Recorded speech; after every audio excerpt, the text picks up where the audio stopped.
What is up, gang? Justin here, aka No Good Comics, and welcome back to the channel. It feels like it's been a little while since I've done any live streaming here on YouTube, but here we are, and I'm getting used to StreamYard again. A little rusty, but yeah, like the summer flew by. I think the last live stream was Omni X-Men with John, and it's been a little while. So summer's been great. Hope everybody's been having a great summer. It definitely flew by. I can't believe we are in September, but that does mean football is right around the corner, which is hopefully what we'll be talking about tonight. I'm just kidding, John. We're talking Black Panther. This is episode 3. So if you guys haven't been following, we have been talking the Reginald Hudlin series from 2008. We go off course a little bit with some other writings that he ties into the character along with other writers like Jason Aaron. We're going to talk about all that tonight. But I keep saying we, it's not just me. It's my good friend and co-host, Dr. Doom. Doom John? Doom. You be prepared for your doom. Yes. Doom, nice. Doom is sponsored by No Good Comics. He wears all the right swag. Is that Abercrombie you got on? That's nice. It's sweaty in there, and I can't even see anything. Hey, there you are. Hey, how's it going? Hey. Yes, What's thank up, you, Tony, John? for this. Yeah, Doom making an appearance tonight. Get ready, folks. Dangerous. Oh man, dude. Yeah, so we're back for another episode of this, John. What, you excited or what? Black Panther, baby. The finale, man. It feels kind of weird that we're at the end of the Hudlin era, and tonight, spoiler, I told several people my favorite arc in this entire thing is in this volume, so I'm very excited. And it sadly isn't even Reginald Hudlin writing it, but it's still absolutely phenomenal. I was gonna say, we've read some really, really fantastic stuff just within this 40 some odd issues so far, 30 some odd issues before we got to this. So for you to put that statement out there, definitely. But yeah, I hear you. I definitely hear you. We'll get into that for sure. Yeah, exciting stuff, dude. This has really been a treat to, for those who jumping in for the first time or kind of watching us or missed the first couple episodes. This has been a new kind of adventure for me as far as reading Black Panther and learning more about the character. Yes, I'm familiar with like any tie-ins that he's ever had to Avengers or X-Men and of course like the movies, MCU, all that stuff. But I've never really just read through Black Panther as the solo series, and I'm learning just a ton of stuff and really falling in love with the character more and more as we've been just reading. And again, this has just been Hudlin's run. I'm after at the end of the show, John, we will have to clarify and maybe figure out where we're going to go next on this journey. I'm ready to continue reading more. So, nice. Yeah.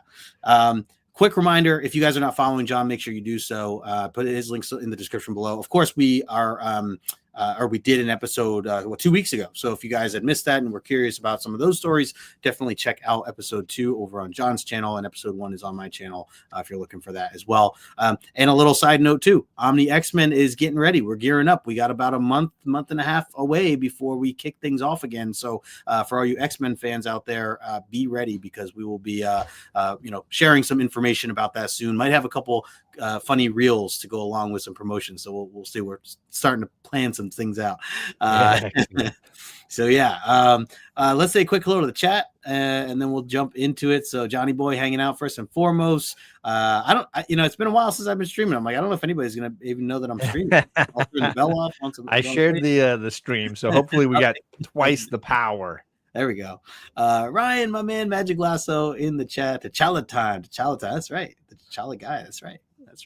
And yes, John Von Doom. Absolutely.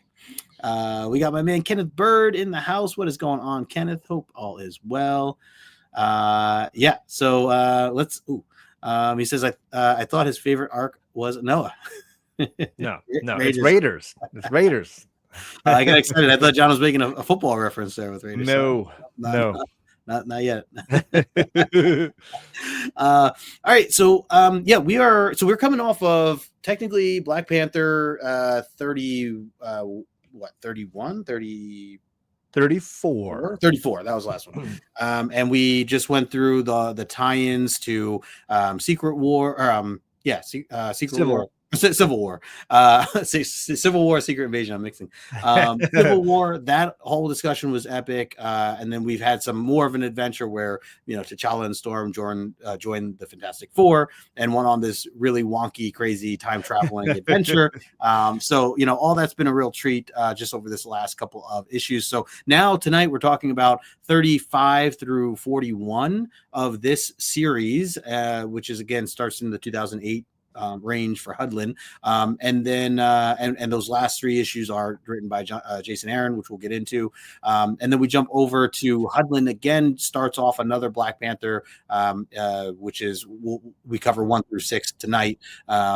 And there it is, and then there's another little side story that we're also going to cover with Black Panther and Captain America, which was a great read as well. So let's start off with these issues of 35, really through 38, I guess.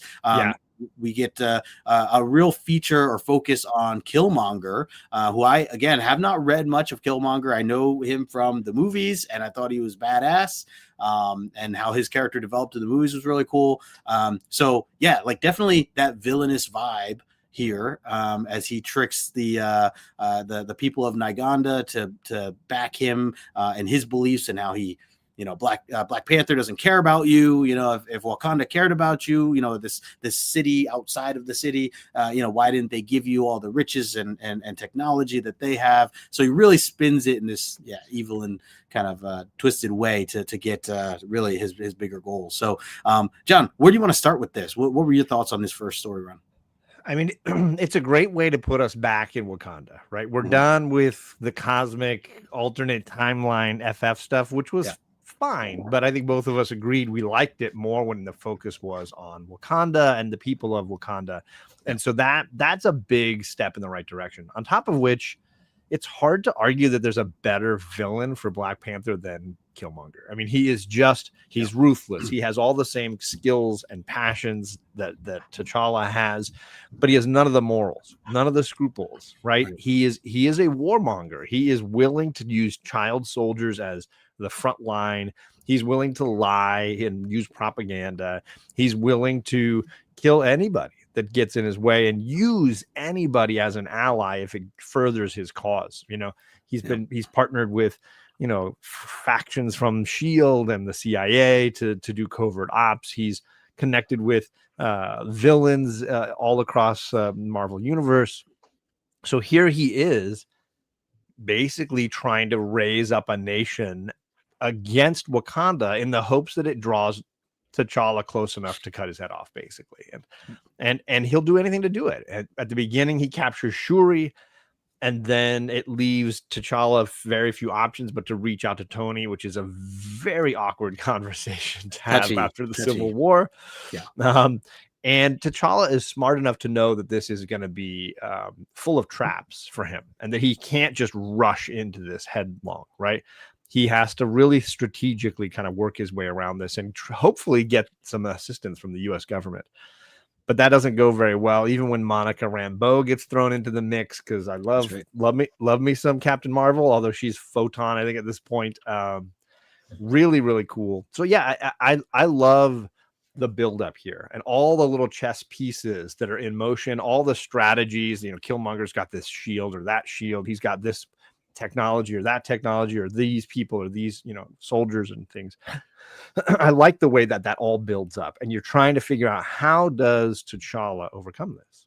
Yeah, and you're right. I mean, the scenes with Monica Rambeau when she is like essentially on her way, in my mind, I'm just like, okay, this is an easy, easy cleanup, for her, is what is in my mind. And I think within those couple pages is where she gets stopped completely or captured.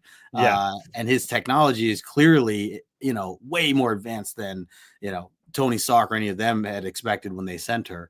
So I love that. I love that he has that Killmonger has this, edge to him that you can't just count him out as just some human being or whatever. Like he's got tricks up his sleeve. Yeah. And that's a great spot. I love this final page to one of the issues where he's like, don't worry, your sister's got company now. Like, yes.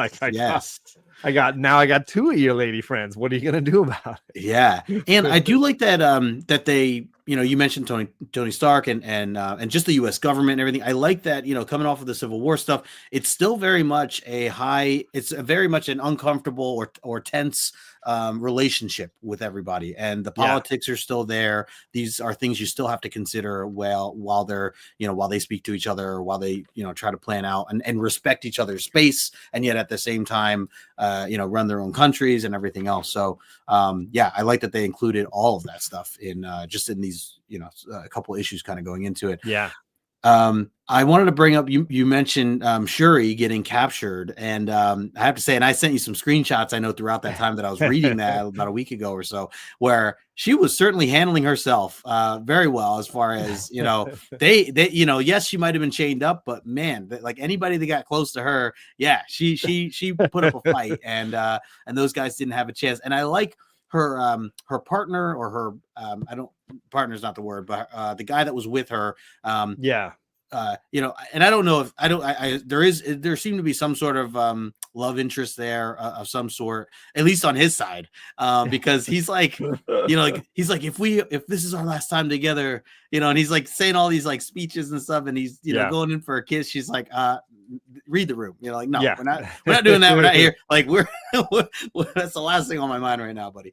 And so I just love, there's some good humor mixed into this, and still the stakes were pretty high with the characters. So a good blend there for sure.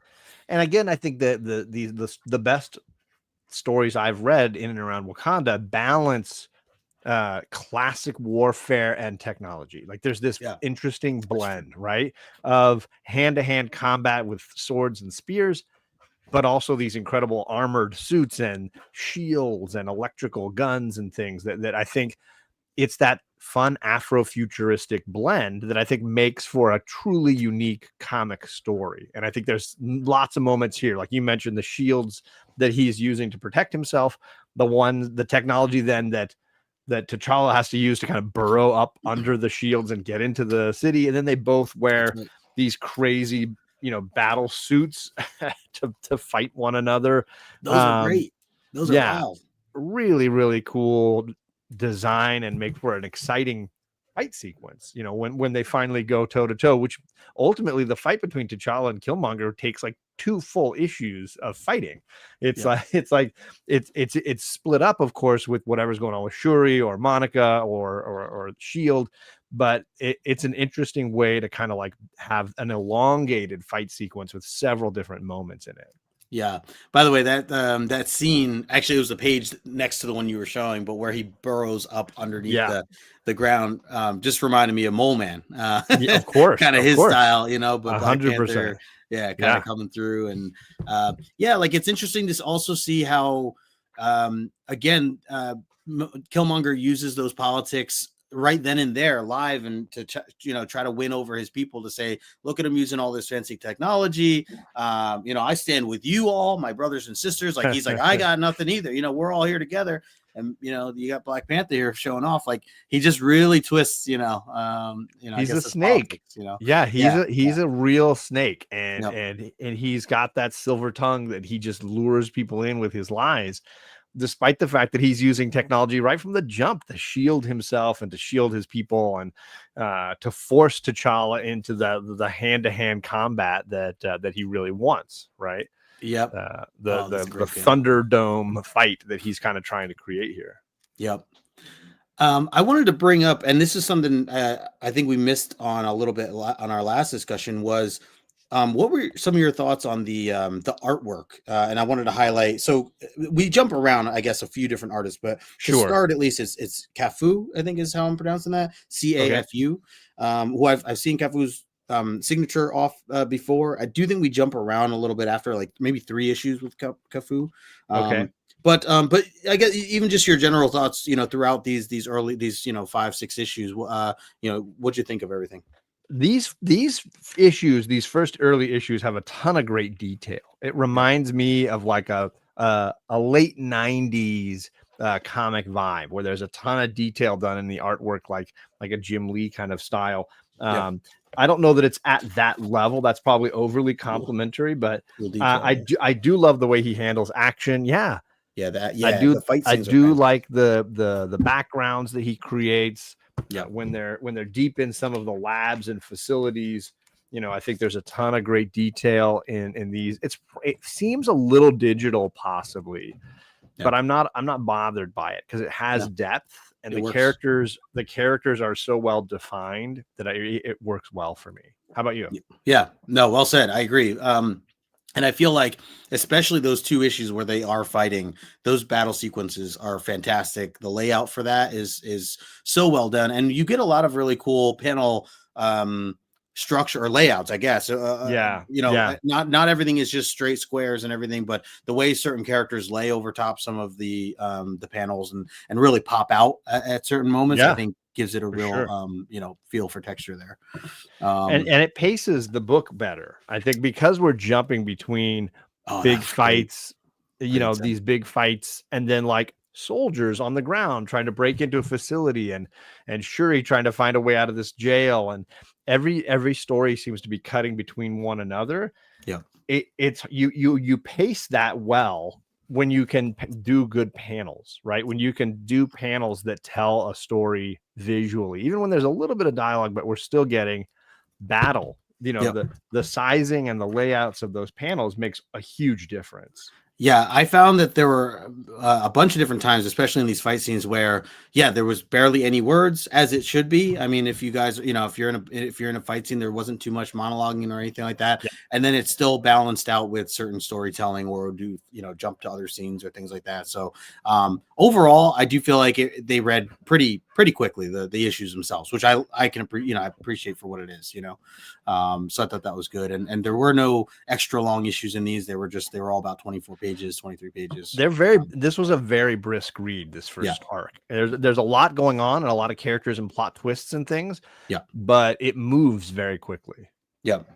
Another thing I wanted to point out here is that, and I can't remember the context of the characters, but from our previous, or I think this was from our episode 1, when we learned about the animals that were being taken over or used in a way that they became like soldiers, or they were tortured in certain ways. So like, you had the alligators that were fighting here, or these monstrous alligators, and then you had like the monkeys or the giant apes that were had their brains being taken over for various powers and things like that. That was actually pretty dark. There were definitely some dark parts in this where the way people died, or even animals in that sense, which was again obviously sad, but Killmonger basically using this technology to his advantage, and this is stuff that we learned about from the first couple of story arcs, and again I can't remember the doctor's name, but he was also like torturing animals in that same way. So I like that they brought that back, just as a subtle tie-in, but at the same time, it wasn't like the main focus, but just a little side note I wanted to highlight. Yeah, for sure. Yeah. And then, of course, there's a twist and reveal when we realize that Brother Voodoo is a Skrull. At one point, there's a shocking reveal when Shuri's trying to, with that partner of hers that she's working with, they realize something is wrong with Brother Voodoo, the way he's helping, and when they attack him, they realize that he's a Skrull, and this hints obviously to how the run is going to end and the Secret Invasion storyline that's coming. Yeah. And to clarify, I did not get a chance to read Secret Invasion. I want to at some point.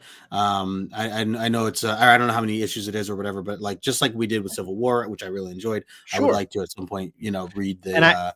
I told you, I think before we dove into the third volume here, that it matters less for this than it did for Civil War. The Civil War feels necessary to gain because it's so much more vast.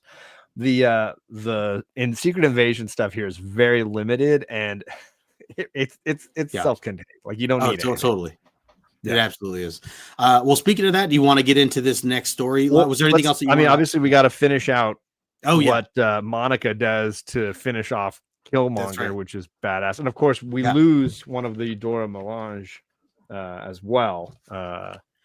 She gets shot in the big battle there. Those panels, the red, the way that the shadow lays is like, and it's such a dark moment. for sure. It's a big decision to kill Killmonger, and T'Challa is not sure, you know, how this will impact the future in Wakanda and what this other nation is going to say, because they chant that the Black Panther needs to die at the end, owing the death of Killmonger to T'Challa.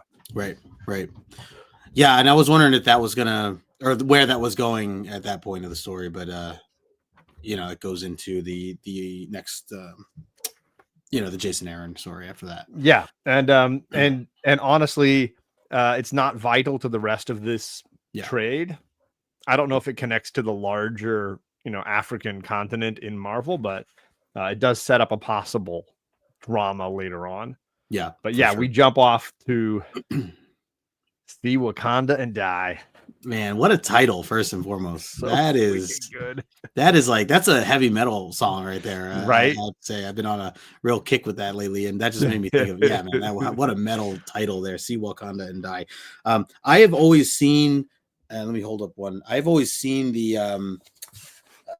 the covers to these, and I always thought they were badass. You know, they always looked really cool. I never, you know, since I never read Secret Invasion, I kind of stayed away from, you know, even these side stories. But yeah, so you know, right away the artwork, which I think the artwork changes here. Yeah, it does quite dramatically, but I think it works beautifully. Personally, like I think it's a strong. Here's the other cover that.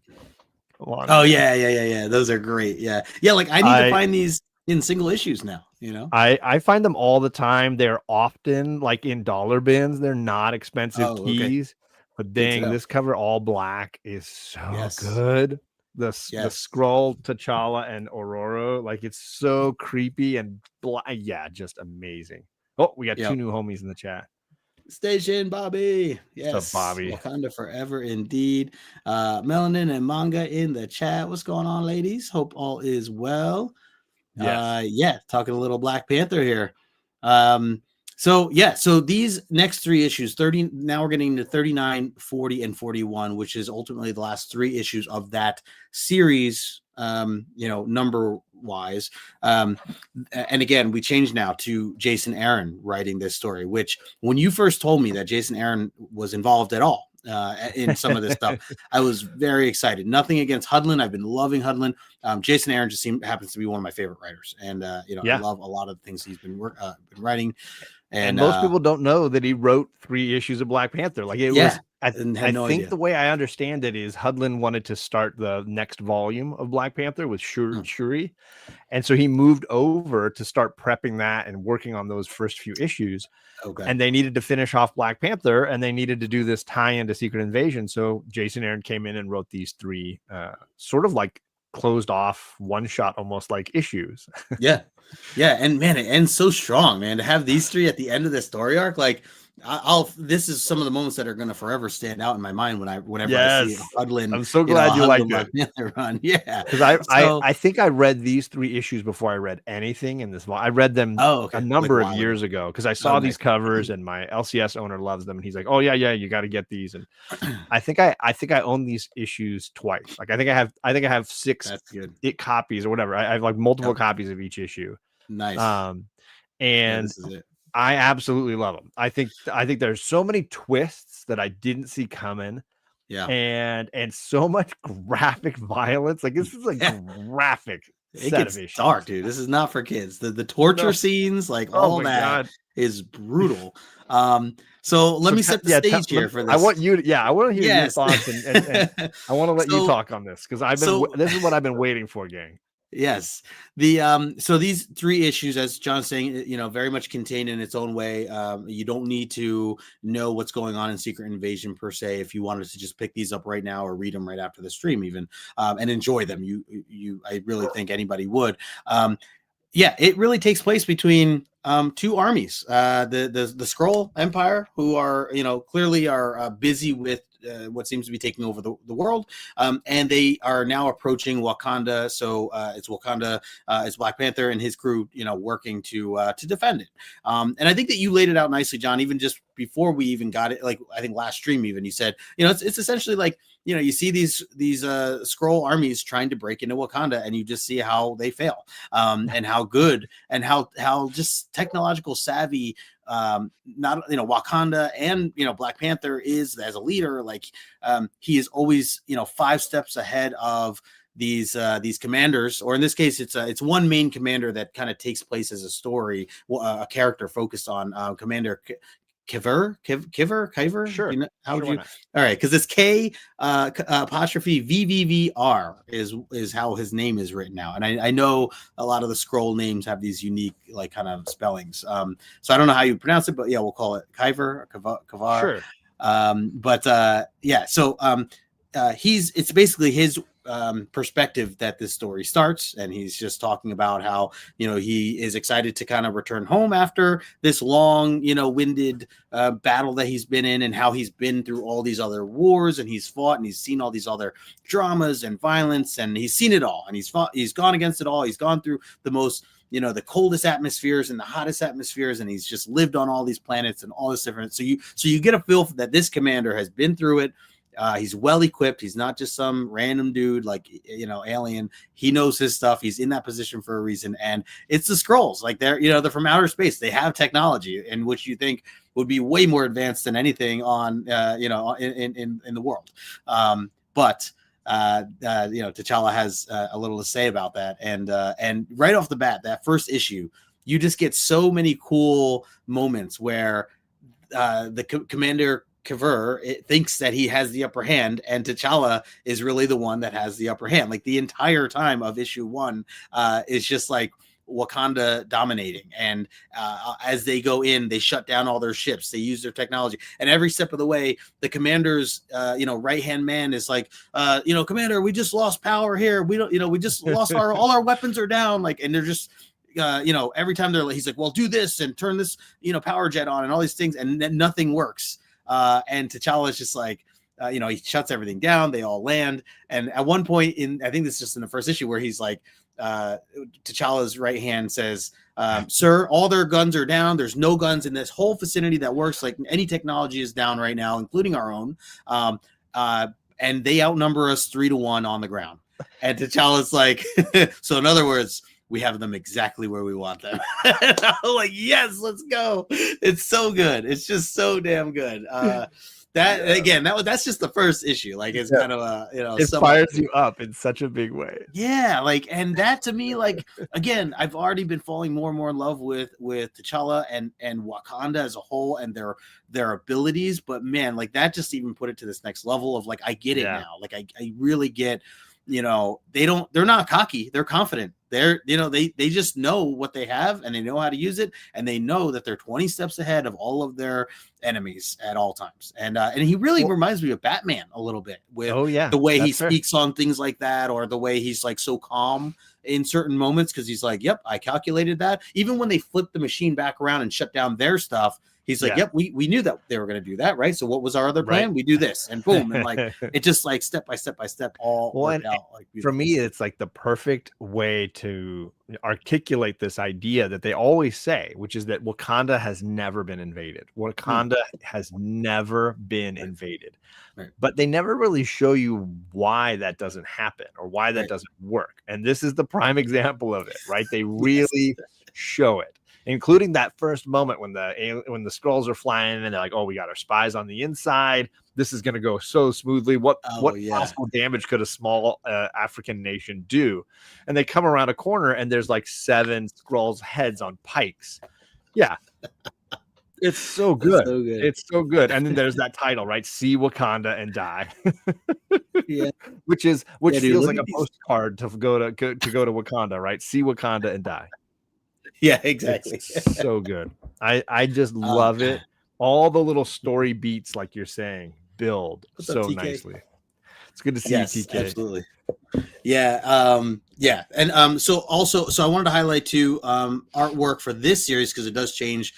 Jeff D. Paolo, Jafte, Jeff D. Paolo is the main artist here. Well, I'm not as familiar. Oh man, yeah. That's a beautiful. This spread page is so. Yep.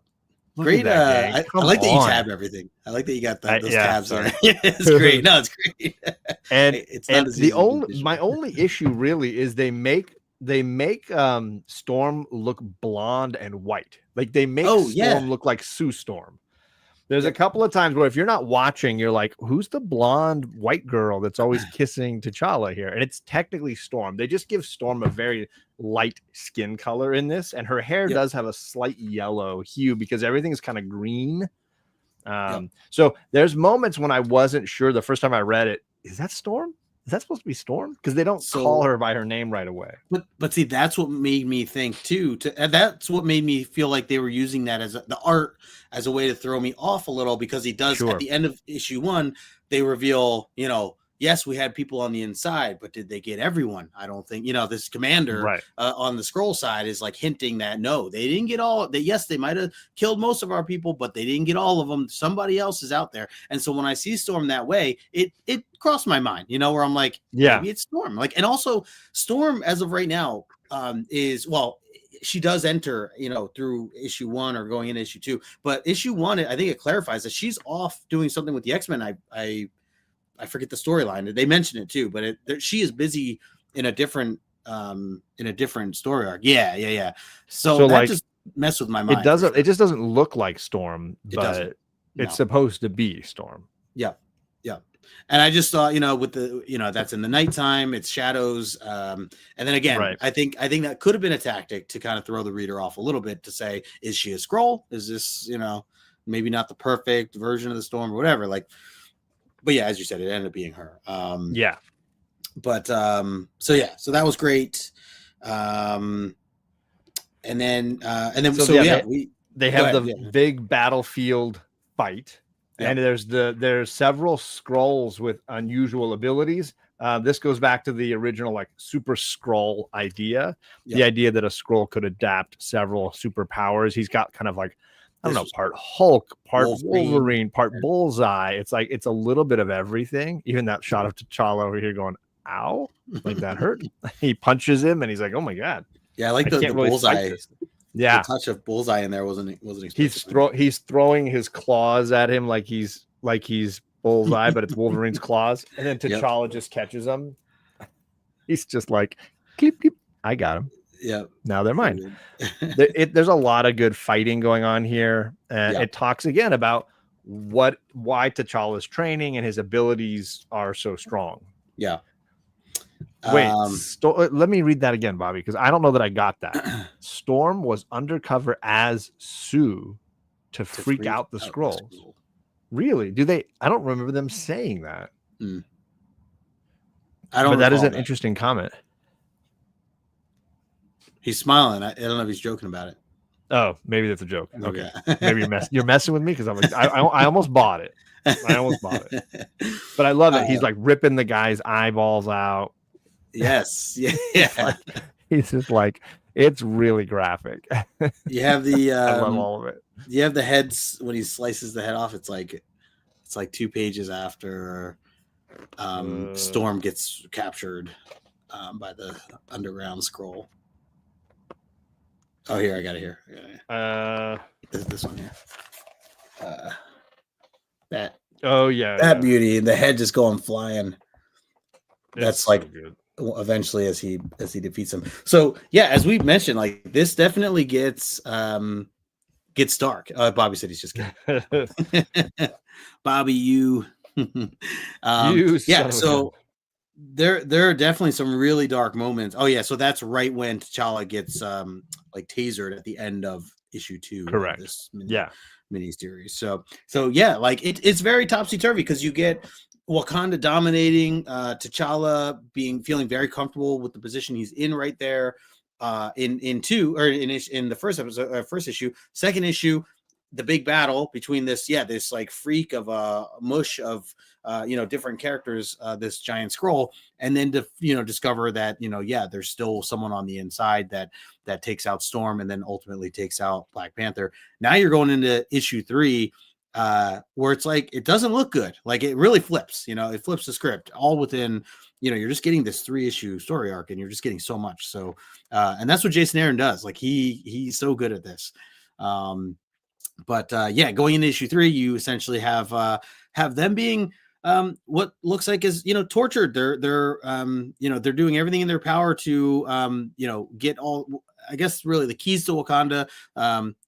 They want to eliminate them and take over, just as they were planning, the scrolls.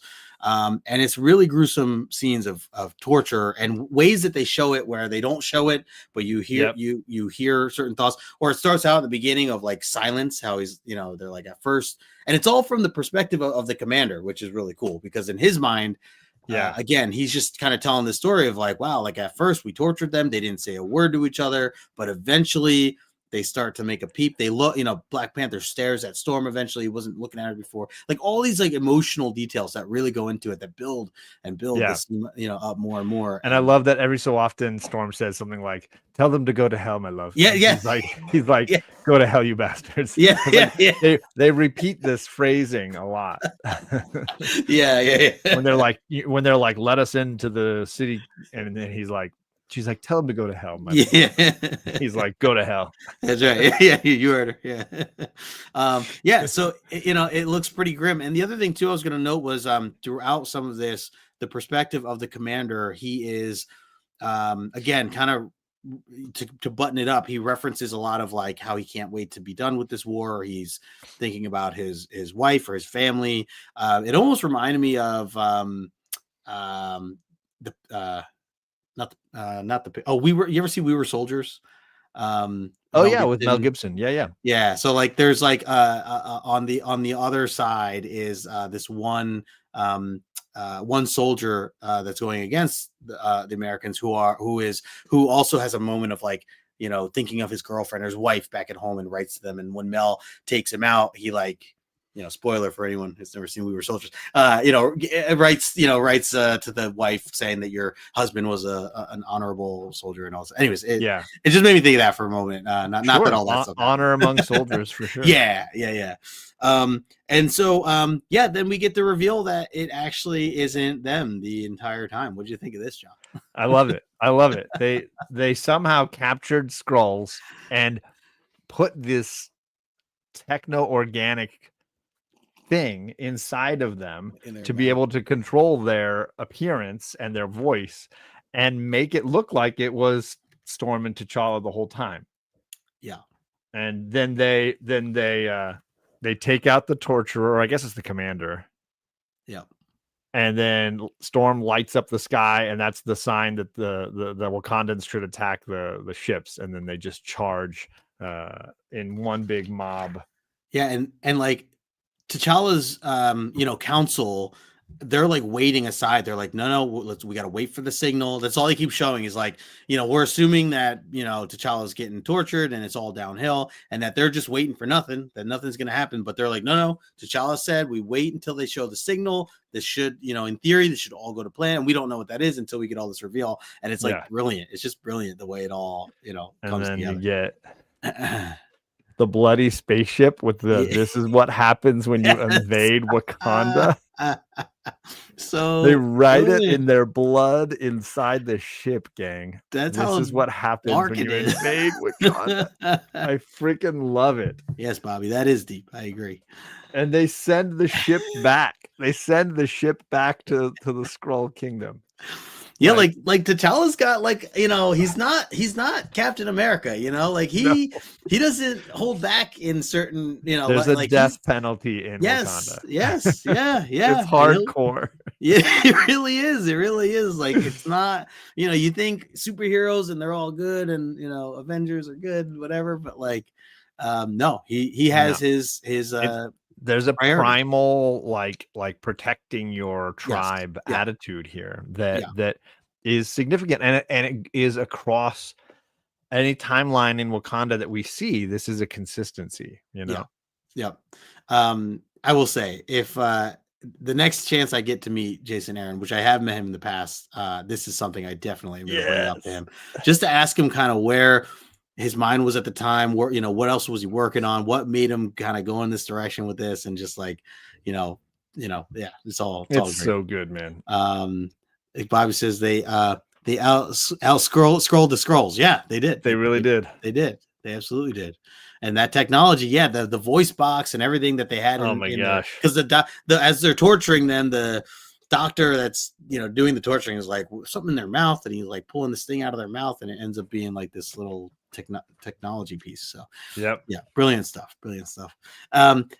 Anything else on this one here, gentlemen? I know we got two No. more I mean, stories I here. could talk for hours I just know. on this one story. It's that Really good. flipping good. But I'll just tell people, like, if you got the app, read it. Yes, Black that's how I Panther read it. 39 to 41. If you Mhm. can go to your LCS and find them in the back issue Mhm. bins, you will never pay more than cover price for these Yeah. 3 comics, and you'll be happy you did it.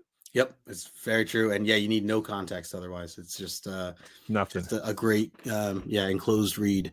All right, so that wraps up that series, and now we're going into the new Black Panther series issue. We're covering 1 through 6 here as that cover there. It technically goes to I think 10 or 12 issues altogether, but Okay. what I had read here was the 1 through 6 before we get into that last story arc. But so as John, as you pointed out, this is Shuri's story and how she becomes the Black Panther. This does pick up from where we've left off before this, this Jason Aaron mini story. It kind of, you're still kind of in that timeline of seeing where things are going. Civil War still was, fairly recent, and everything else that kind of went around it. And so you get and we're back to Hudlin. Reginald Hudlin is back to the writing on this. I do think they have another author or Ken Lashley artist. is on the artwork. Dude. So Lashley, when I saw that too, very much how I saw Jason and got so excited. Ken Lashley is another one who I've seen so good. So much of his work, a lot of his stuff that he does at Comic Cons and stuff now. That people share the sketchbooks and all that. It's just amazing. I think he goes by like Lead Killer or something like that over on Instagram. He is just awesome, man. And so yeah, it's really cool to see this time period of his work that to me I'm newer to him. I've known him for the last couple of years, but clearly he's been doing it for a long time. So they also use this as a moment to kind of hype up who could be the new Black Panther. And there's included in the trade are several covers that they did print and put out with different people in the costume. So you've got Echo. Oh, let me pull you up here. Is Echo the new Black Panther? Oh, cool. But then they just basically swap out the heads and they give you, is it Monica Rambeau? Is it Shuri? Right? Yeah. This is my favorite. Is it Sue Storm? Yep. And then there's that J. Scott Campbell cover, but with Storm's head. Okay. Yeah. So it's the same one that's on the back here. Just with her head swapped. But with Storm instead. So that's fun. That's a cool marketing they were tactic. Teasing, and I don't know if any of these guys. Oh, there's one of the Dora Milaje. Yeah. So I don't know if they were, if these were just for like advertisements, if these were just trying to like tease the issue before it came out, but they were definitely hyping up the idea of like it's a woman Black Panther, but who will it be? And then of course, when they published it, they could finally let people in on the secret. Yep. Yeah, that's a great little trick that they have there for this. So yeah, we get, great creative team. We go into this, and again, this is now February 4th, 2009 that this issue 1 is coming out. I'm just looking at right now. It starts out essentially with T'Challa being in a situation where he ends up getting critically or put into critical condition, I should say. Yeah, nearly killed. When they discover where he is, Storm is trying to figure out with the rest of the team this ship that comes crashing in, and they find him, and they're trying to basically throughout these 6 issues, they're trying to backtrack as to what happened to him first and foremost, because you don't get that part of the story. All you get is a really beaten up and bloody T'Challa, and Storm being the wife and queen but wanting to stay by his side the entire time. So now the rest of the council is trying to scramble because they're like, well, we need a leader. We need somebody in this time. And normally it would be, it would normally be you, Storm. And she's like, I need to be with my husband. I need to, take care of him. And so they're starting that. This is where it kind of lit up the question, who's going to do this. And I know, so Shuri, obviously we talk about Shuri. Shuri's, going to be the one to be taking over this, but she goes through this journey This I loved because it gave me more context to the movie. I mean, this is where the MCU clearly had taken a lot of different story parts to this part of the story, which I thought was really cool. And to see it in its own original form was even cooler. So this is like kind of the direction that we go off into, as we then backtrack and visit Namor. I'm trying to think who else there was. Dr. Doom. Oh yeah, Doom. Oh yeah, essentially a lot of the characters that we just saw from these other. So for those that like, I didn't read a lot of comics at this time, and I certainly didn't read much Marvel.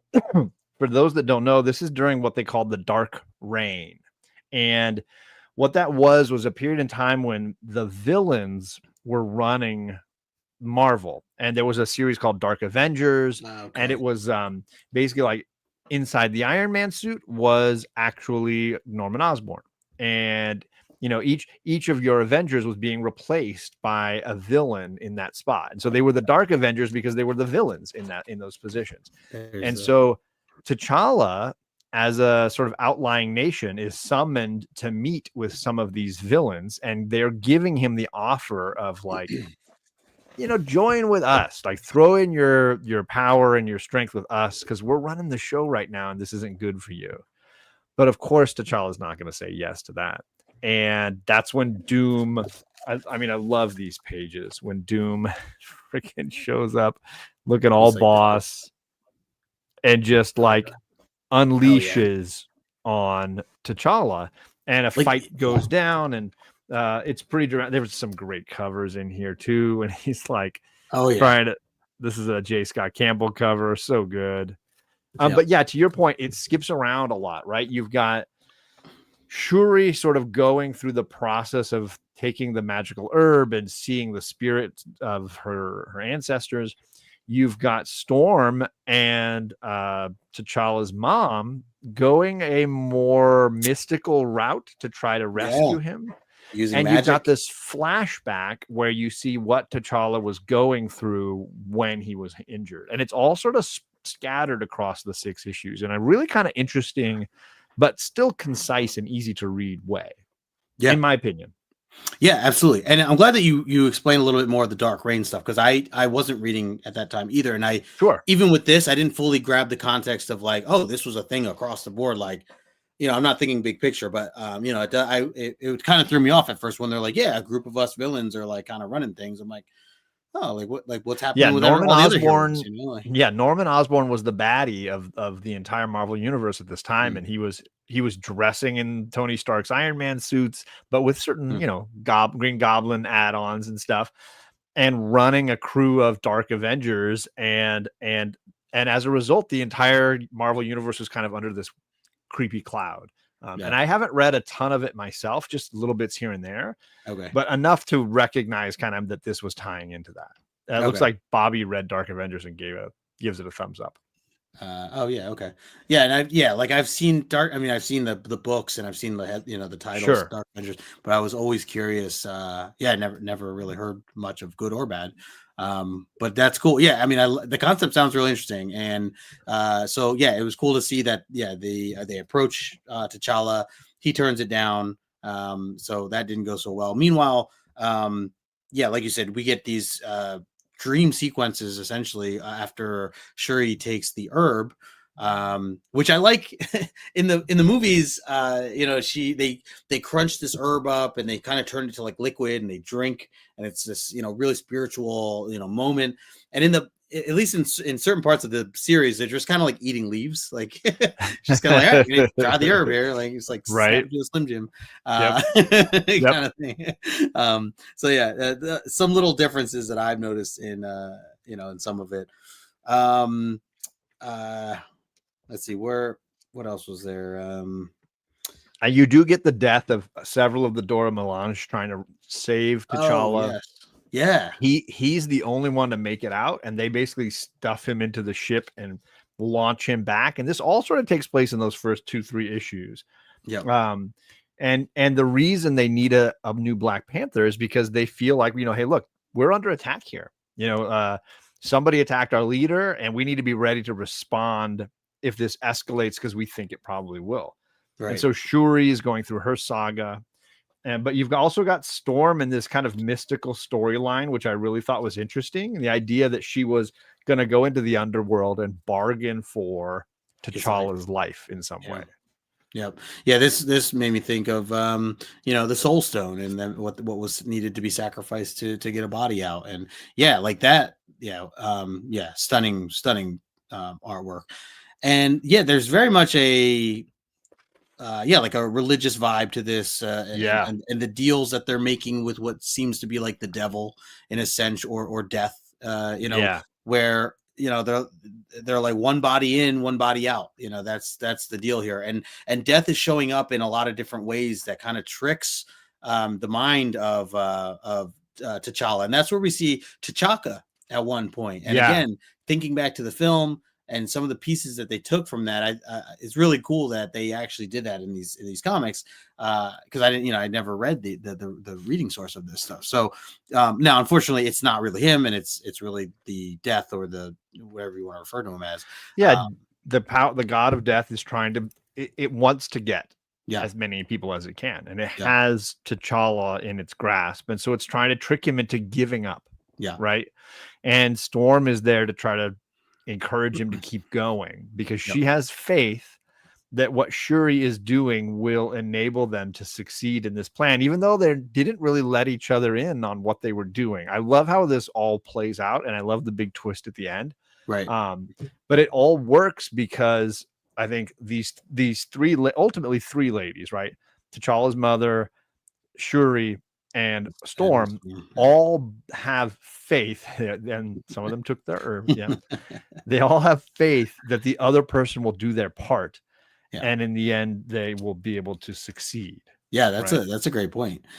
And meanwhile, as another curveball to some of this scenario, we got this character, Morlun, the devourer of totems, who's risen and is hurtling toward the weakened T'Challa, ready to feast on the Panther totem. So this is like this other villain that's kind of come up, or was I guess accidentally awakened during that process, for Storm and them. So he's now seeking to do damage and take over for where Wakanda is, and try to find T'Challa. So you have that little storyline kind of going at the same time. I was a little confused, like who he was exactly or where he came from, but I don't know him much beyond this storyline either. So I'm just kind of following along with you too. But as you said, the way certain things close out this whole story, it works really, really well, and it's cool. The other spinoff is we get what's his name, the Kingdom of the Man Ape, the big guy with the gorilla suit, who let's see, this monster of a dude here. He's so cool, man. So like now he's kind of bartered and is working alongside Morlun.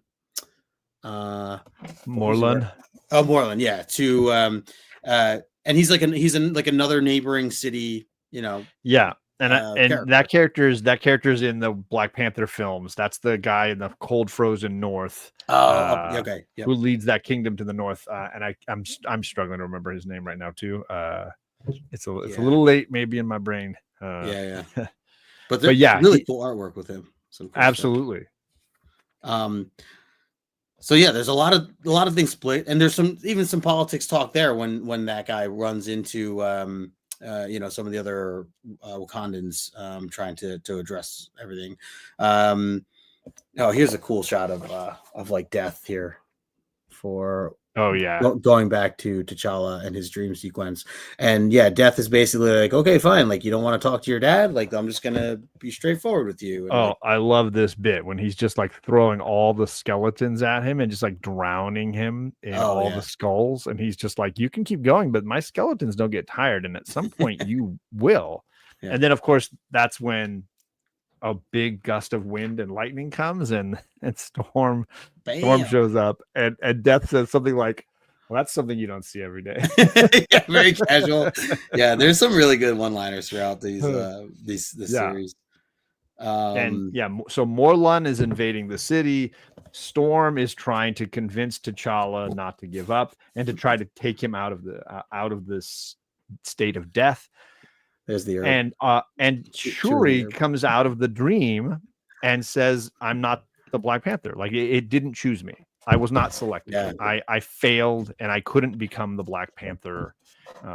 So we're at a loss, and I don't know how we fight this demon with the tools that we've got right now, and no Black Panther."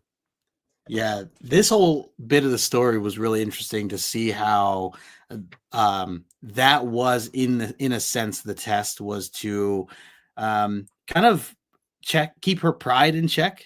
She was certainly cocky, especially kind of going into this, really feeling ready and confident to take over and do what was necessary.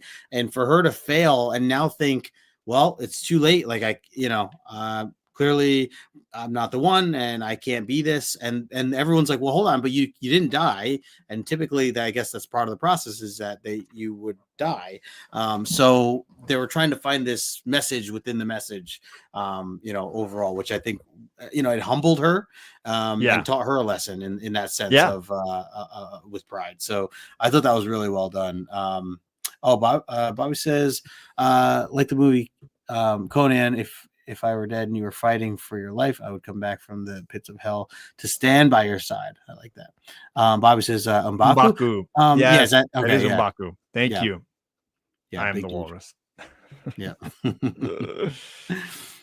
So yeah. I mean, overall, I really did enjoy this. And again, you get to see more of the rituals and the culture side of Wakanda and how they do that. I mean, obviously you get to see this process, which was huge to be able to just see this dream sequence, the large white tiger, vision. And again, we saw some of that stuff in the movies as well. And some of it's very trippy, like the art, like this, like panels like this that you get throughout the layout. Lashley gets a ton to do here. He really gets to unload. Yeah. Like, look at that close up detail.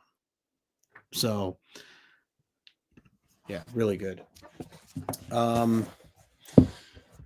Anything else with this? I know, like I said, so now that she's learned, the big finale twist is that Queen Ramonda, the mom, right, T'Challa's mom, has basically used mysticism and her kids' lives to set a trap for Morlun.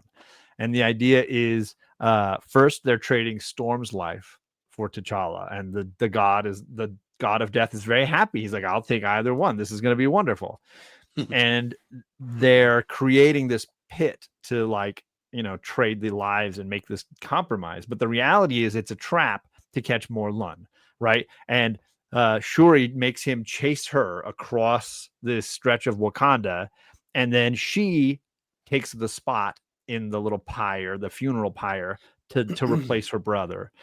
Only for Morlun to go into the pyre willingly to try to get her, and then the queen can then distract him, pull her daughter out, and Morlun is the sacrifice that takes T'Challa's spot. And in the end, the god of death is pleased because he gets this amazing prize in Morlun and lets T'Challa and all the others go. Yes, his reaction, Morlun shows up, he's like, what, where? And he's confused, and Death says, what do we have here? I can hear the screams of 10,000 souls in this meat. And you get this like cool close up with his red eyes as so Morlun's good. Like, just like, what, like, where am I? And then like a few lines later, he says, he's looking at Storm and T'Challa, and he says, you two, shoo.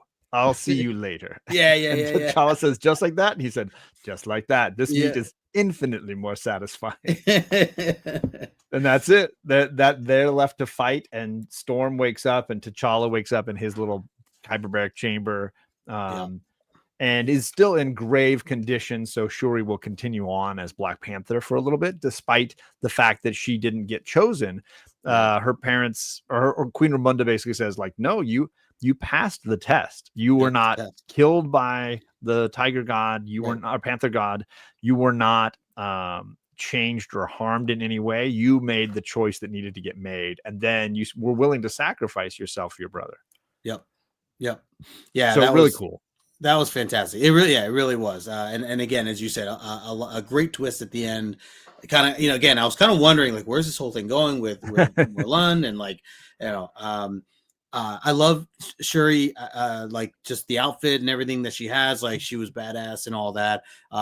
Obviously, Storm and T'Challa's mother play a really big role in this, and taking a chance even to make a deal with the devil, because her own people were like, what are you doing? Like, we don't, you don't go to this guy was like a witch doctor that they took him to. It was someone who was like sketchy, doing sketchy magic that wasn't approved kind of mentality. Oh, for sure. So that was, he was like this drug dealer or some sort. So, and ultimately it seems like it's Queen Ramonda, the T'Challa's mom, who's really playing the bigger chess game here and moving pieces around and willing to risk her own children for the sake of Wakanda.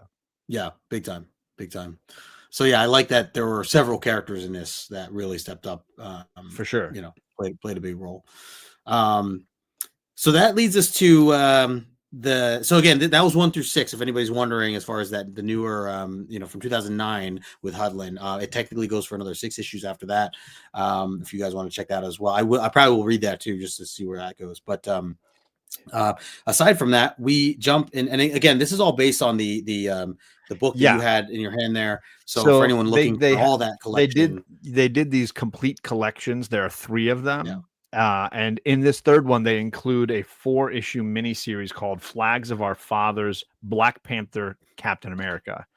And I don't think anybody has to read this. If you're just trying to read that particular Hudlin era, like, it's not necessary to that, but it is a fun addition that I think is in keeping with the overall story and the concept that Wakanda has never been successfully invaded. So let's go back to World War II and look at the Germans' invasion of Africa and maybe their desire to seek out vibranium, and look to the Wakandans as an option to an easy target. These poor, defenseless, primal tribal Africans, we can totally take them over. And Captain America and his crew find out, and they think, well, we got to go protect these indigenous people.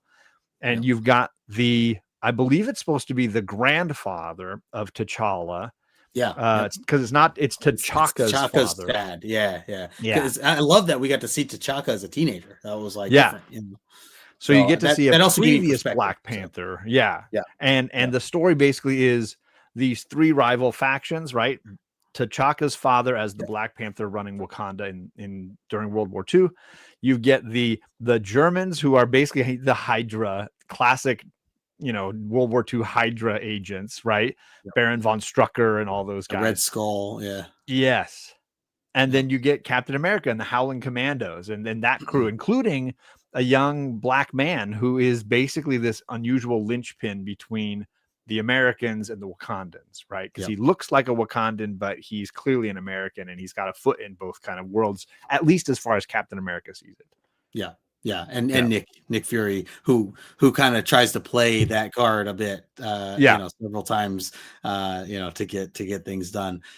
Interesting, certainly some mixed feelings on Nick, which we'll get to, but sure. But yeah, so I want to clarify, for what I've read, I haven't read anything with the Howling Commanders. I've seen it. I've seen the original run. I've never even blinked to think what it was about. And so now I'm like, okay, that all makes sense. Like, okay, and now I want to read more Howling Commanders, because I'm like, oh, this like rowdy, crew from back then that was like, and a lot of those early Golden Age Captain America books, this is what it was. You had guys like Dum Dum Dugan, those guys that were the original team, and they appear in the first Captain America movie, the Captain America and the first Avenger.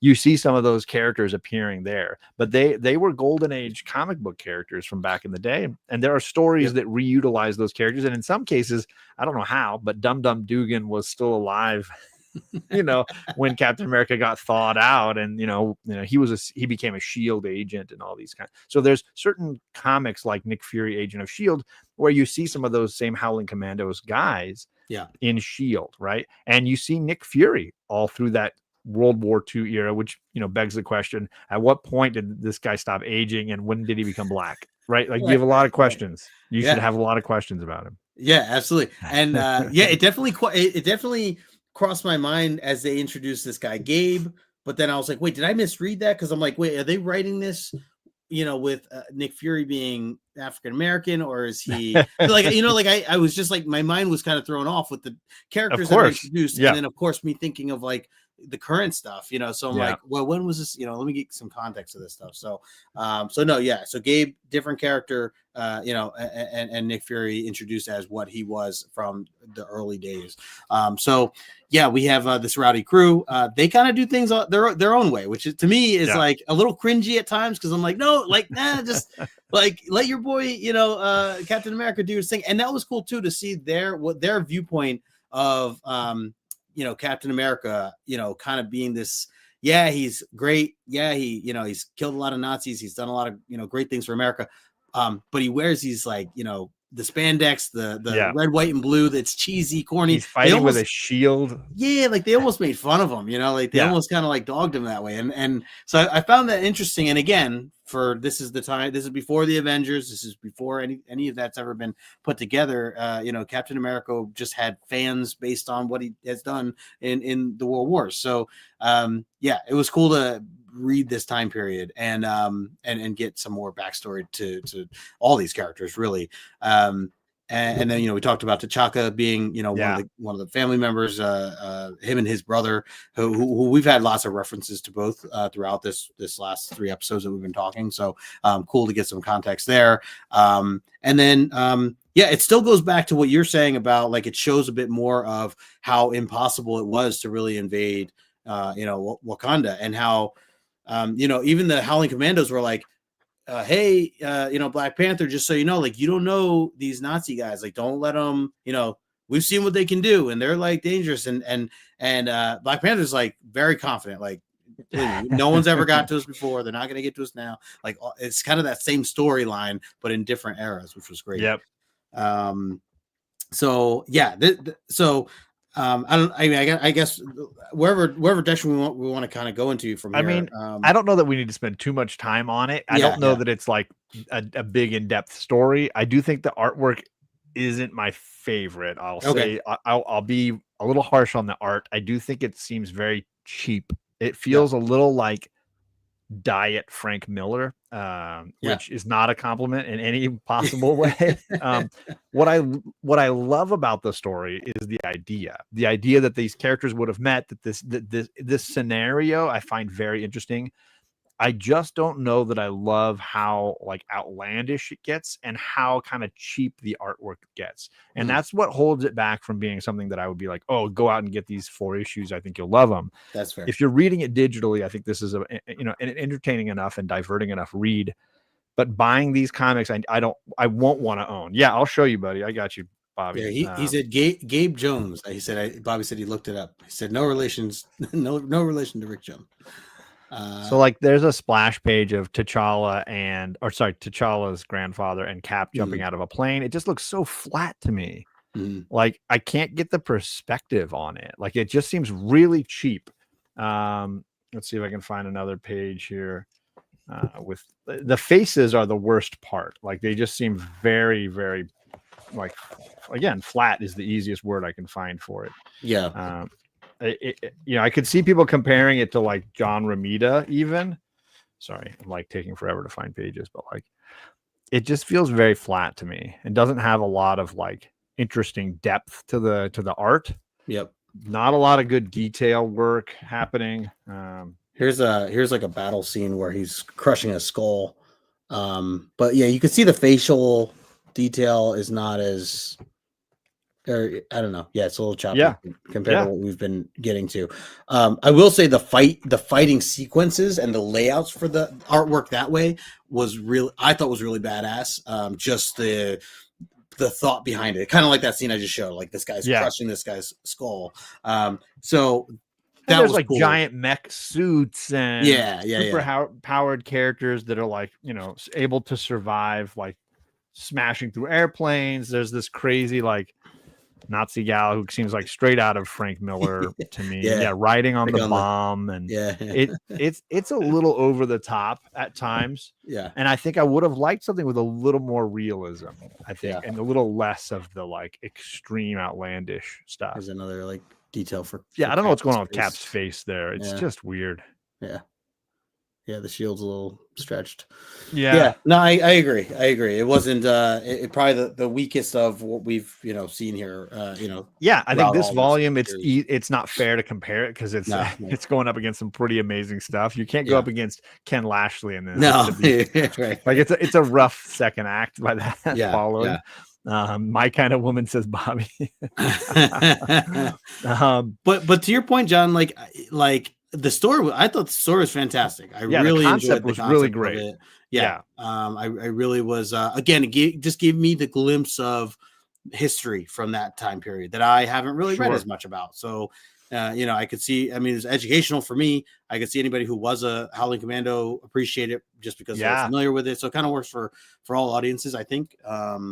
And again, just goes back to that point of like how difficult it is to even have a shot at coming close to coming into Wakanda. And this is the Red Skull. This is this guy's a bad dude. He's a bad dude. And we were talking about how dark some of this stuff was. This set of issues was very dark as well. It did not hold back. Very violent. The torture scenes again. I mean, I get squeamish with torture scenes. That stuff definitely is illustrated in a lot of this. You get these goons that are these superpowered goons that are the right hand or basically working for the Red Skull, and they captured a lot of Wakandans, and they're like trying to get each one to talk, and none of them are willing to say anything. But a lot of them do die. It's kind of dark. Yeah. And that was a little bit in the Jason Aaron story as well. I think there were definitely Wakandans that died on those battlefields as part of that plan, and I think T'Challa was. And maybe even Queen Ramonda in the last story, they were all very much aware that sacrifices have to be made. And that's part of the whole cause, right? And I think I respect that as part of their culture, that it's the ultimate sacrifice to make for their nation. And T'Challa is willing to give it, Shuri's willing to give it, Storm's willing to give it, Queen Ramonda is willing to give it. And in these stories, there's always an army of Wakandas willing to sacrifice. Yeah, that's a great point. Yep. So I wanted to talk a little bit about Nick Fury and how like there were moments where I almost felt like Nick was a villain in a way because he was just he just had his own plans and like he just wasn't respectful. Like he wasn't like, Black Panther's letting you stay here. Like you listen to what he says, don't worry about anything. You're safe. Like at one point they I guess I'd be pissed too. They lock the commandos in what almost seems like a jail because, but to them, they're like, just stay here. You'll be safe. And they're like, the Wakandans are protecting them. Yes. Yeah. And to their minds, they're like, oh, see, they turned on us. They're bad guys. Yeah. They trapped us in this prison. And, so they took it that way. And at the end, when they're like, one of the Wakandans lets them out and says, okay, like we need your help now. And they're like, all right, boys, like, oh, if they're calling us, there must have been some real bad stuff going on out there. We heard a lot of screaming and all this stuff. And they go out there, with their guns ready to take out, we do what we do best. They roar, war screams, and the war's already done. And the battle scene's already done. Captain America and Black Panther are standing there above all these dead bodies. And the guy that let him out is like, yeah, we need your help cleaning up. We need you to help move these bodies out of here. That was the whole gist of that the end. Yeah. Of that. But there were just other scenes where in my mind, I'm like yelling at Nick to be like, dude, just like listen to Cap, but I also think it's true. It's true to Nick Fury. Yeah. He's always been somebody that plays all the sides and that's true. Even the Sam Jackson version has always, sometimes Cap likes him, trusts him. Sometimes Cap can't stand him and doesn't trust him. There's that true, back and forth where his character is always seeming to toe a line. Yep. Yeah. So that definitely had me kind of make some mixed feelings throughout. But yeah, great stuff there. There was some good humor in kind of mixed into some of that stuff with him, especially with Nick Fury. I also like that you got to see the relationship be built between Captain America and Black Panther for the first time. We're so used to them being buddies from Avengers and all that other stuff. But again, this is not T'Challa. This is his grandpa. and the times are very different then. So that was a big part of it. For sure. The other thing too with T'Challa, or sorry, with Nick, was how he kept using Gabe. That was the other thing I wanted to highlight, was like, he's like, hey, like, you're closer to them. And Gabe like kind of calls him out at one point. He's like, is it because we got this, the same skin color? Like, are we? Yeah. Yes, it absolutely is. Yeah. He's like, look, they don't treat the other guys like they treat you. Yeah. They don't. There's a reason. Yeah, exactly. At the end, there was a moment where Gabe, he was asked to take some of the their metal, their vibranium, and he does, and like later the war is over, and Black Panther is like, he's like, hey, like, we really trust you, like, we want to we've been watching you. He kind of puts that out there. He's like, and we welcome you to have a what do you call it, access to Wakanda, like citizenship. He gives him, he goes, if you want it, and he turns it down, and he's kind of questioning him. He's like, you sure you don't want to stay? And in his mind, he's like, does he know I took some of the vibranium? Like, because he's not supposed to have it, right? And it's in his pocket. He's like, and he even calls him. There's a scene in the end, like, he like calls him again and again. He's like, Gabe, you sure you don't want to? He's like, I think I'm doing the right thing. He's like, I think I'm doing the right thing. He's like, okay. He's like, well, we're here. And in his mind, he's like, am I just in my own head? And I don't know. That was something that like stood out to me as like a little side gig of learning a little bit more. Although at the same time, he should have just been like, I'm Captain America. Yeah, right? Yeah. It's not Captain Wakanda. Right. He wanted the wrong way. Might not be going over as well. No. Yes, backstage pass to Wakanda. Yeah, exactly. That is what he was basically offered. That really, I think, covers it. The relationship building, the early on storylines of Cap and how he was looked at. I really liked seeing a lot of that. Anything else you wanted to highlight in this particular story? No, I think again, it's a reasonably entertaining tale that works as a footnote here. It's not necessary to the overall storyline. If you're trying to read the whole thing, I don't think it's necessary, but diverting and fun nonetheless. Yep. Yeah, agreed. Let's see. Bobby says, fun fact: Black Panther gave the Falcon his original suit with wings. Oh, that's cool. Did not know that. Oh, there was a reference in here about Nick like losing his eye or something like that. It ended up not happening. Yeah. And I was like, did they mean to like hint that? Because then he doesn't lose his eye. I'm like, no. I was waiting for it. I thought there was whatever that battle was with Red Skull and whatever he was about to do, but then it never happened. So I'm like, oh, all right. Like, why did they say that? Like, I didn't. Was that just like a tool? I don't know what they were trying to do there. Anyways, really clever stuff. Any general final thoughts, John, on any of this stuff before we kind of talk about maybe future? I mean, I think this was a very entertaining era. I'm glad that I started here in the sense that it had a lot of Storm in it, so it seemed like a good fit for me as far as like my first dive into this. And I wanted to know more about the wedding and the relationship because I had heard and the stuff I'd read, it seemed like it was not a happy marriage and it didn't go well. But I think there's at least a foundation here of trust and a foundation of this relationship working, maybe. So yeah, this was very entertaining. I some of these stories are going to be some of my all-time faves. Absolutely. I mean, see Wakanda and die. It holds up, gang. It just holds up. So yeah, lots of good fun here. Yeah, agreed. And yeah, going back to, a lot of this sparked from just us wanting to learn a bit more about Storm in general. And since she's one of our favorite characters, just to see that relationship. And I will say, now that I've seen a bit more of their relationship, again, there's a lot still, that it almost seems like it's not love, it's more professionalism, like the way they're almost like coworkers, the way they kind of work together at times. Right. It makes me now looking back to some of the stuff I've read that has been more recent. I don't know if you recall the issue with X of Swords for Hickman's storyline. X of Swords at one point Storm has to go back to Yes, she Wakanda. steals the sword out Yes. of Wakanda. Yeah. And I was thinking back to that. I almost want to reread that issue because there was so much, so many references in that book about To how their she's like, yeah, relationship and she's their like, look, I marriage. know I And used to be here. I know I used to run, like she's yeah. tried to be very respectful.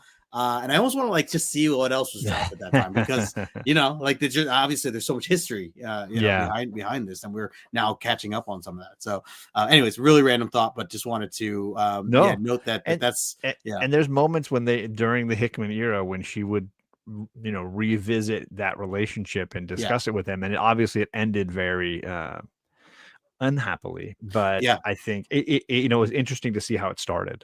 Totally. And I appreciate that, like, even like writers like Hickman took the time to, like, I guess read or research at least their relationship to begin with, Sure. while tying some of that stuff in, which I know a lot of the writers do that. I always appreciate that. Oh, absolutely.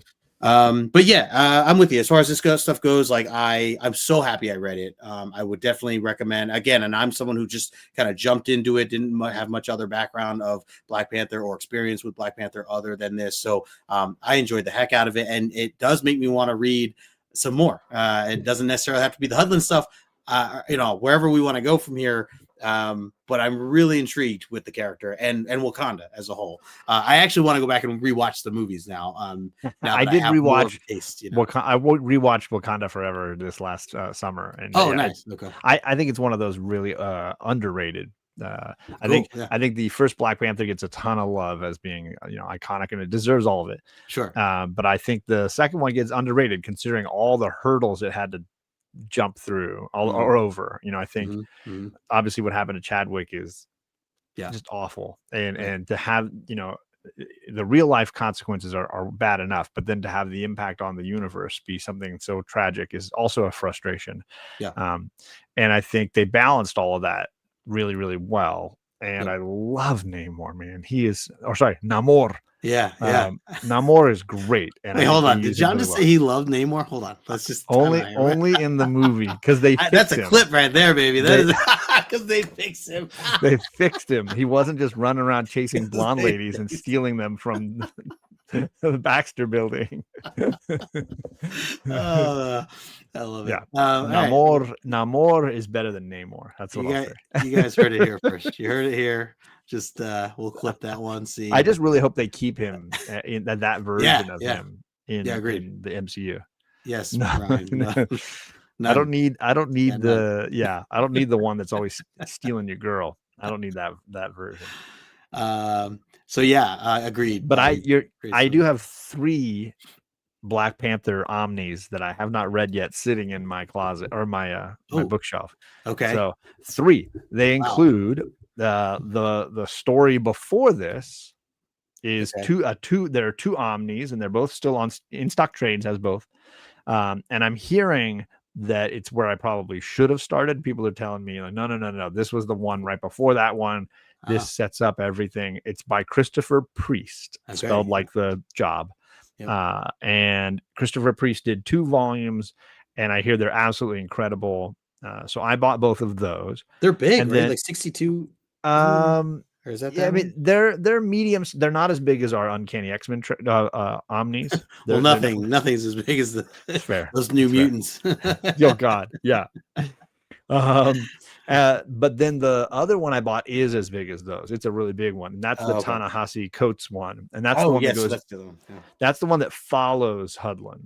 So it kind of goes Priest, Hudlin, Coates, and in that order. So it looked like there was a gap, by the way, between Hudlin and there might be, Ta-Nehisi, Coates. So well, either way, I have all of those. I do plan on reading them, but I also know we're about to start an Omni X-Men season, so throwing an omnibus at you right now might not be the best idea. What do you mean? We got all month, I'm not against it, is what I'm saying. I've got some time. I'm open. If you say, John, let's try this Christopher Priest run, I'll go snap a photo of the back of that Omni tonight and send it to you. Send over the homework. Yeah. All right. Yeah. I mean, I definitely want to read them. So it's just a matter of finding time. I think my preference would be to go back and go back to the beginning and then move forward. I'm good with that. Save the Coates run for last. but that's my preference. Yeah, that works. Let's aim for that then. Yeah, Omni we'll Black figure Panther, out. We It used to joke. continues. How many times Justin and I have joked like, "Oh, we're gonna do Omni Teen Titans, or we're gonna do, Yes, yes. Omni Batman." Yes, it's real. Yeah, it's happening. I don't think that's the same guy. Yeah, I I don't don't know think that that's the same. one. I don't think he does music. No. So yeah, then we'll see. So I have the whole thing digitally, obviously. Yeah. If I want to go that route, I'll send you the info as far as the issues in Omnibus 1 and Yeah. then 2, and then we can kind of go from there. Obviously, we'll break it up if anybody wants to kind of read along. We'll probably, we'll do it in some sort of sequence similar to this, maybe 3 or 4 story arcs in a row or something like that. But I do like this layout. I do like how we've been running this, John. I think it's works fun. Really well. I know you, JP, Greg, a couple of the other guys do kind of similar breakdowns in this way, so it definitely works well. And we cover a lot of ground on that stuff. So for sure. Ryan talking about Dazzler. Yeah. I mean, I won't say never, right? It'll eventually, I'm sure John and I, this is never ending. So the contract is a long signed contract. So. It's been extended many times. It's be here for a while. But yeah, cool. All right, gang. Well, yeah, just a reminder, make sure you're subbed up to John. If you're not already, of course, his link's in the description below. If you want to check out last episode 2, it's also on his channel from 2 weeks ago. Again, yeah, definitely. I recommend this. Check it out if you haven't ever read it before, or if you want to do a reread, I think it's worth it. Really enjoyed this run. We'll be back. We'll figure it out and post it on Instagram whenever we decide to kind of go into the Priest run. But other than that, as John said, get ready for Omni X-Men. We're like a month and a couple weeks away. We'll give the official dates here in the next couple weeks. And I know we're already kind of starting the process of asking who wants what issues. So we'll definitely be reaching out to all the regulars, as well as try to get some new, friendly faces in there as well. So, yeah, we'll go from there. Bobby, Justin likes looking at his, yeah. I mean, you talking about Namor? Who are we talking about here? Oh, you're talking about Dazzler? Namor. I will play Omni AF. Yes. Oh, John's favorite right there, Omni AF. Yeah. All right, gang. Yeah. Was there anything else I wanted to say? No. Football season. Enjoy it, John. I know you're excited. After we jump off stream here, I can't get this guy to shut up about sports after my fantasy football leagues. I'm in like 7 of them. All the memes he sends all the time. Yep. He stays on top of all the culture and the jokes, inside jokes. Yep. On a serious Dante Culpepper. Warren Moon. On a serious note, John, do you have anything coming up that you want to share with the folks before we close? I dropped a video yesterday discussing why I don't think it's fair to compare movies from pre-COVID to COVID movies. That movie going has changed so much. I don't think it's fair to say Man of Steel or Superman is better or worse just because of how many tickets they sold or how much money they made. So controversial take. Take a look at that. Thursday, I've got a video on the Silver Surfer drop. Nice. Very good. One other thing I wanted to mention before was over on Instagram, I am doing a September cover art challenge. And I have to say, folks, for the folks who've been jumping in, and it's only day 2 of September, it has been amazing. And it's been so cool. The reaction the people that have been participating, I appreciate all of you. If you haven't had a chance yet, check it out. It's all in fun. If you have a cool comic that you want to share based on the topic of the day, I have a whole list on my Instagram page. And the idea is to also apply some fun music, some of your favorite tunes to some of the things that might also relate to either the topic or the comic, whatever you see fit. There's no real rules to it. Have fun. But thank you to everybody who's been doing it so far. I know it's only 2 days in.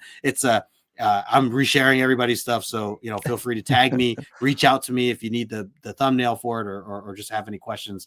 But yeah, I'm definitely having a lot of fun with that. So I took the first 15 days worth of photos in one afternoon. You had it already. I got out this giant stack of comics, and then it was like snap photo. Yeah. So I'm set through the 15th, and then I got to start over. No, that's great, and that's probably the best way to approach it. At least week by week, kind of get ahead of it, because I do have a couple of mine in mind, so you're not scrambling like the night before or anything like that. But for sure, yeah, having a lot of fun with it. Yeah, I'll hook you up if you guys need the thumbnail as well. If you need the little graphic for the different days, I'm happy to share that. I got it too. Yeah, Bobby, check it out, man. It's good times. So anyways, appreciate everybody. We'll wrap this up. Smash that like button on the way out, and until next time, we will talk to you later. Peace.